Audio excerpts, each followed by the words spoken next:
नमस्कार, स्वागत है आवाज अड्डा के वीकेंड स्पेशल में, जिसमें हम मार्केट पे चर्चा करते हैं और आपके मन के उन सवालों के जवाब देने की कोशिश करते हैं जो हफ्ते भर आप सोच रहे थे कि आगे क्या होगा, मार्केट किस तरह से चल रहा है, ग्लोबल के क्यूज़ किस तरीके से हो रहे हैं, फेड ने क्या फैसला लिया, उसका क्या होगा। हर वो सवाल जो आपके मन में उठ रहा है उसका जवाब देने की हम कोशिश करते हैं। तो ये हफ्ता भी काफ़ी उतार चढ़ाव वाला रहा, उथल पुथल वाला रहा।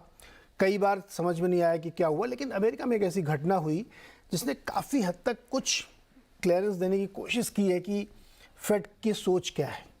तो उसको गेज करने की कोशिश करेंगे कि वो क्या संकेत दे रहा है मार्केट में। इसीलिए आज हमारे शो में जो 3 महत्वपूर्ण हम चर्चा करने वाले बात, उसमें कि यूएस में जो ब्याज दरें बढ़ने का डर था, क्या वो पूरी तरह से ख़त्म हो गया है या अभी भी डर रहेगा। दूसरा मुद्दा जो हम डिस्कस करना चाहते हैं कि भारतीय बाजार एक रेंज के अंदर ही रहेगा या वो आइदर साइड का एक मूव लेगा, क्योंकि अभी भी बहुत सारी जो चिंताएं घटनाएं हैं वो खत्म नहीं हुई हैं, बनी हुई हैं अदर देन फेड। और तीसरा जो एक महत्वपूर्ण इंपॉर्टेंट है कि जो कंज्यूमर सेक्टर है हमारा, उसमें एक प्रेशर देखने को मिल रहा है। हमने रिजल्ट सीजन चल रहा है, देखा कई सारी कंपनीज के रिजल्ट्स आए, उसमें वॉल्यूम ग्रोथ को लेकर के दिक्कत है, चिंता है, उसको समझने की कोशिश करेंगे। एक एक टॉपिक को हम लेंगे और आज जो बातचीत करने के लिए हमारे साथ मेहमान है, मैं उनसे एक बार परिचय करा देता हूँ। Anurag Singh ji, managing partner इनसिट capital के, अमेरिका से मुंबई, है ना। तो आज अनुराग जी की क्लास होगी यहाँ पे मुंबई में। दूसरा हमारे साथ सुनील जी हैं, MD and CEO Sundaram mutual fund के। सुनील सर, बहुत बहुत स्वागत है आपका, और सुनील जी से समझेंगे कि म्यूचुअल फंड की स्ट्रेटजी क्या है। मनीष डांगी जी हमारे साथ हैं, मैक्रो मोज़ेक के फाउंडर। मनीष जी से समझेंगे कि इंडियन मार्केट को डर खत्म हो गया कि अभी है। और पंकज जैन जी हैं, एसडब्ल्यू कैपिटल के डायरेक्टर। पंकज जी से भी बहुत सारी चर्चा हमें इन सारे विषयों पे करनी है। अनुराग जी, कैसा लग रहा है मुंबई? नीरज जी, बहुत अच्छा लग रहा है। और जो पिछले साल का वादा था कि अगला, वो पूरा हुआ है, वो पूरा हुआ है। हाँ, 1 साल लगा वादा पूरा करने में। नहीं, वो 1 साल की बात हुई थी ना कि वो अगली दिवाली पे करेंगे, तो फिर मैंने वैसे ही प्लान किया। तो अब नहीं, हर दिवाली में आते रहेंगे आप? वेल, अगर आप बुलाएंगे तो फिर। अब मैं तो कह रहा हूँ इधर ही रह जाओ। ना? नहीं, वो तो खैर वहाँ इन्वेस्टर्स फिर अच्छा, नहीं, बट हाँ, उनका भी हक है। बट हाँ, कोशिश रहेगी कि साल में एक बार तो बनता है, जरूर साल में एक बार आना चाहिए, बिल्कुल बनता है। हाँ, तो चलिए खैर, साल में एक बार आते रहेंगे। अनुराग जी, इन्होंने प्रॉमिस कर दिया, ये सब रिकॉर्ड हो रहा है, तो इसलिए हम लोग कभी भी इसको सुना सकते हैं, दिखा सकते हैं। लेकिन अब आते हैं मूल प्रश्न पे, एक एक करके हम लोग लेते हैं। यूएस में जो घटना हुई फेड की तरफ से, पॉज ले लिया उन्होंने, ब्याज दरों में कोई बढ़ोतरी नहीं की। उसके बाद दुनिया भर के एनालिस्ट और रिपोर्टर्स, इन सब ने 2 चीज़ें लिखी हैं कि पॉज किया, बिल्कुल ठीक किया, क्योंकि अब इसकी बिल्कुल ज़रूरत नहीं थी। एक कदम और आगे बढ़ के लोगों ने ये भी लिख दिया कि शायद जून में या आगे कहीं पे भी अब कट की उम्मीद करनी चाहिए, रेट कट भी हो सकता है। क्या संकेत दिए फेड ने? तो नीरज जी, मुझे लगता है इसको अगर हम समराइज़ करें तो पॉवल साहब ने एक स्टेटमेंट दिया था, वो बड़ा कंफ्यूजिंग वो देते हैं, राइट। एक बार उन्होंने पहले भी कहा था, we are not thinking about raising rates, right. तो इस बार उन्होंने कहा कि सवाल था कि you think you have done enough, rate hikes और नहीं होंगे। तो ही सेड दैट, और या फिर इन्फ्लेशन तकरीबन कंट्रोल में आ गया है। तो he said that we are not sure that we haven't, but we are also not sure that we have. It's a confusing statement, but it tells के वो खुद इस बात पे अभी श्योर नहीं है कि वो ये भी नहीं कह रहे, वो कह रहे हैं प्रोग्रेस है, कंट्रोल में आया है इन्फ्लेशन, और हमारे रेट्स भी सिग्निफिकेंटली हाई हैं, बट हम अभी श्योर नहीं है। But at the same time we are also not sure कि हो सकता है ये कंट्रोल में आ भी गया हो, more or less, right? So we have done enough. But I think having said this, Neeraj ji, एक बात हमें ध्यान रखनी होगी, जो मैं पिछले 2 साल से इसमें कह रहा हूँ, जब से ये समस्या शुरू हुई है, which is that अब वो एक उस ट्रेड ऑफ पॉइंट तक पहुँच चुके हैं जिसका उन्होंने भी जिक्र किया कि now the risk of raising further rates वो थोड़ा ज़्यादा है कंपेयर टू उसको यहीं पे स्टेबल रख के ऑब्जर्व करने के। नाउ अगर वो 50 बेस पॉइंट और रेस करते हैं, उससे कुछ हासिल तो क्या होगा पता नहीं, लेकिन पैनिक ज़रूर आ जाएगा मार्केट में। तो one is that they have reached a point, they are saying कि यार अब इसको काम करने देते हैं इकोनॉमी में, ये एक सफिशिएंट रेट है। इन्फ्लेशन बाय द वे 3.7 है कोर, तो उससे तो ऊपर ही बैठे हैं वो, तो रियल इंटरेस्ट रेट तो आ ही गया पॉजिटिव में। बट एक चीज़ की वो ज़रूर वो भूल नहीं करेंगे, वो भूल है जो वॉल्कर ने की, और इनसे भी ये गलती हुई जो अभी तक इनका पीछा करती है, वो ये है कि वो जो ट्रांजिटरी शब्द का उन्होंने इस्तेमाल किया। आई थिंक अगर कहीं उनको टिल्ट लेना होगा तो वो टिल्ट लेंगे towards staying higher for longer. वो जल्दबाजी नहीं करेंगे, क्योंकि वही जल्दबाजी वॉल्कर ने की थी, इन्फ्लेशन वापस आ गया था। तो आई थिंक वो जल्दबाजी अभी भी नहीं करेंगे। लेकिन मेरे ख्याल से रेट हाइक्स मोरलेस हो चुके हैं, पीक हो गया, तकरीबन पीक हो गया है। अब देखिए 25 बेसिस पॉइंट और आ जाए कोई बड़ी बात नहीं है, लेकिन मोरलेस पीक हो गया है। देखते हैं अगले 2 महीने में डेटा तो क्या नो निकल के कट नो हाइक नया वर्ड सही है? आई वुड से कट्स तो 2000 देखिए काफ़ी लोग कह रहे हैं, बट मुझे लगता है 2024 में कट्स नहीं आएंगे अगर इकोनॉमी ऐसे ही चलती रही तो। देखिए कट्स का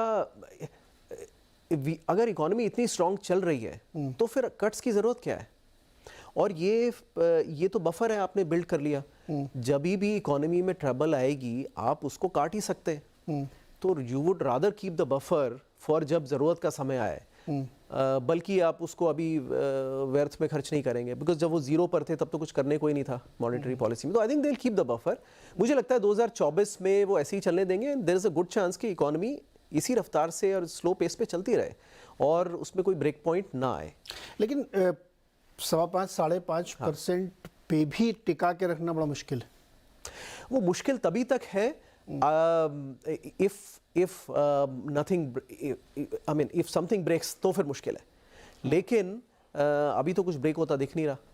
तो मैं मानता हूँ आपकी बात कि अगर हाउसिंग लोन मार्केट एकदम स्टक हो गया है 8% पे, देखिए लोन्स लेना बड़ा मुश्किल है वहाँ पर, तो एट सम पॉइंट कुछ ना कुछ तो ब्रेक होगा।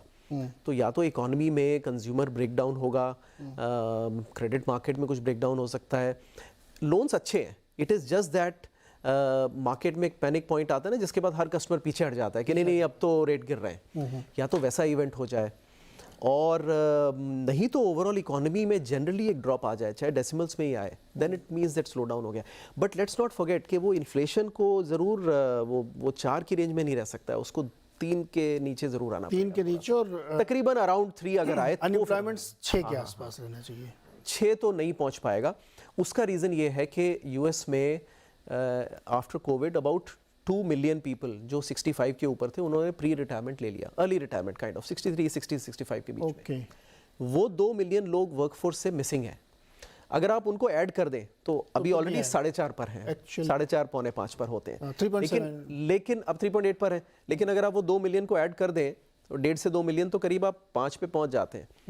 लेकिन यू नो बिकॉज वो अब जॉब मार्केट में है ही नहीं, तो जॉब मार्केट टाइट भी दिखता है, वो उसकी प्रॉब्लम भी है। कि देखिए वो workers, economy is missing those workers, right. ये लॉकडाउन करते टाइम किसी ने सोचा नहीं कि जो 1-2 साल रिटायरमेंट पे है वो वापस आएंगे ही नहीं जॉब मार्केट में, and this is a problem. Okay, तो वो एक चक्कर है। मनीष जी, आपने कैसे रीड किया? क्योंकि इसमें हम लोगों ने देखा कि जैसे ही इन्होंने ये फैसला किया उसके बाद यूरोप में भी बॉन्ड में बहुत हरकत हुई, यील्ड एकदम से नीचे आई शार्पली, यूएस में भी आई। तो जो अभी अनुराग जी कह रहे हैं कि higher for longer, no cut no hike, इस टाइप का कुछ अभी भी सस्टेन करें, how do you read Fed movement? तो सर ऐसा है कि इस तरह की चीजों को थोड़ा सा हिस्टोरिक एनालॉग से समझाना ठीक रहता है। तो मेरे को लगता है कि अगर आपको याद हो 2006-7 का जो सेटअप था, जिसके अंदर जून 2006 के अंदर फेड ने रेट हाइक करना बंद कर दिया था और फिर करीबन साल भर तक ऑफ कोर्स रेट्स को वहीं रखा, वैसा ही मोटा मोटी सेटअप है। अभी भी कॉर्पोरेट सेक्टर की जो बैलेंस शीट्स हैं वो काफी अच्छी हैं, हाई यील्ड मार्केट्स एकदम ठीक ठाक बिहेव कर रहे हैं, इनफैक्ट हिस्टोरिकल स्प्रेड से बहुत कम है। हाउस होल्ड उस वक्त थोड़ा सा स्ट्रेस था, इस बार शायद कम है। तो लेकिन मोटा मोटी ऐसा है कि इन रेटों पे शायद मार्केट फेड रुकेगा अभी 12-13 महीना या फिर 8 महीना, एंड उसके बाद जैसे जुलाई में लास्ट रेट हाइक था, तो मेरा यो है कि जून जुलाई तक ही रुकेगा। और इस हिसाब से मैं मार्केट से अग्री करता हूँ कि तब तक इकोनॉमी में एक सब्सटेंशियल स्लो डाउन आ जाएगा। क्रेडिट इवेंट नहीं होगा, कोई बैलेंस शीट क्राइसिस नहीं है, क्योंकि वहां पर यूएस में वैसे ही जैसे हिंदुस्तान में है कि जो बैलेंस शीट है काफी हील्ड है, अभी हाउस होल्ड की हो या कॉर्पोरेट की हो।